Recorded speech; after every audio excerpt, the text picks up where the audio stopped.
Hello，各位朋友，大家好。琴日咧就買咗一條白蘿蔔，咁咧我就切咗大約都係7、8寸嘅，即係一橛去啦。我要嚟做咩咧？就係、切咗片之後，你可以生食嘅，OK？切咗片之後咧，加大約2個大匙羹嘅蜜糖啊，去咁咧就浸一陣。浸一陣咧，佢就會蜜糖揦到佢咧，佢就會出水啊。咁啲水咧都係OK 嘅，因為佢係蜜糖水嘛。咁呢個咧就係可以潤肺啦、止咳啦，對個氣管係非常之好。因為冬食蘿蔔，夏食薑啊，冬天就要食多啲蘿蔔啊，就確保第二年就即係個身體啊會 keep 住好咯。咁啊，所以我哋都係根據呢個問題。前一排咧，我嘅有個朋友咧就話咳到甩肺啊，咳到即係不停啊。咁佢就話喺中醫上面有咩嘢食？雖然我唔係中醫，但係我對呢度有少少研究咁啦。咁咧我就記得咧，以前用呢個白蘿蔔。喺鄉下嘅時候咧，嗰啲老人家咧就中意用呢個白蘿蔔曬乾佢嘅，因為可以 keep 住嘛，做蘿蔔乾啊。但係嗰個咧就基本上係比較就算你漂少少鹽去都好咧，佢都係鹹噶嘛。咁而且你要越 keep 得耐就越好咁講。咁我哋而家都用最簡單最快捷嘅方法咧，就係用新鮮嘅白蘿蔔加蜜糖。其實加2匙羹蜜糖喺呢度一碗咁樣半條咧，加2匙羹蜜糖應該都夠噶啦。咁你就可以生食蘿蔔，啊！我叫個朋友咧，因為佢日又咳夜又咳，咳夜晚咳得犀利嘛。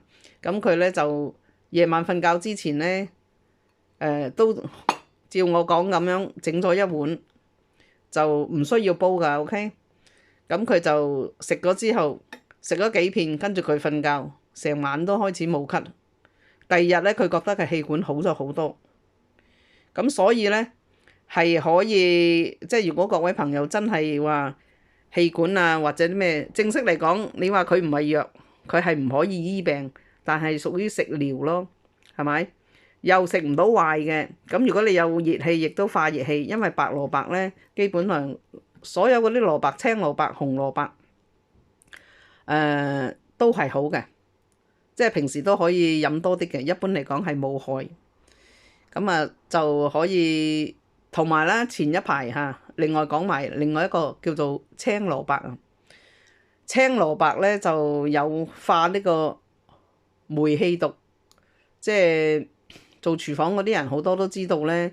有陣時買呢啲青蘿蔔翻嚟煲水啊，吸到路頭嗰啲煤氣啊、gas 啊。或者出邊咧廢氣啊，馬路嗰啲廢氣咧，係可以用青蘿蔔煲水飲嘅。OK，煲大約4個字咁上下啦。咁梗係唔好煲得太多啦，煲得太多，譬如你蘿蔔唔係太大條，有啲青蘿蔔都幾大條嘅，或者好似呢啲咁樣係咪？你煲嘅水咧浸過佢，即係啱啱浸過面，或者多少少係咪？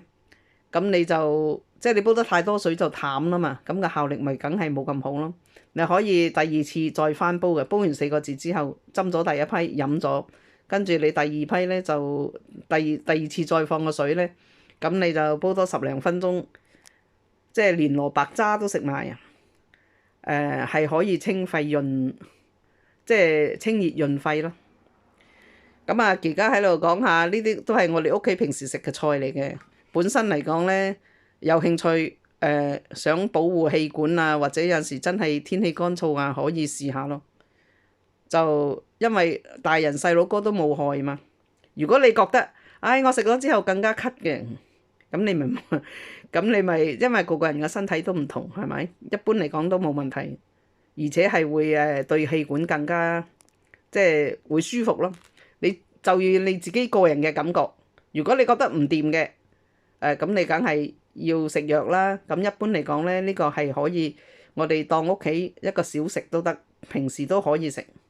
如果你話有痰啊，氣管好似束住扯住咁樣啊，有啲咳到痛啊、乾啊咁都可以。尤其是佢係冇鹽分，唔好放鹽啊！放鹽就變咗鹹啦嘛，有陣時對有血壓高嘅人咧有問題。放蜜糖好，蜜糖潤啊，潤肺。OK，有興趣就不妨試下咯。我都係將呢個生活，我哋平時我生活經驗咧，放嚟大家研究下。OK，希望可以幫到有需要嘅人啦。Thank you。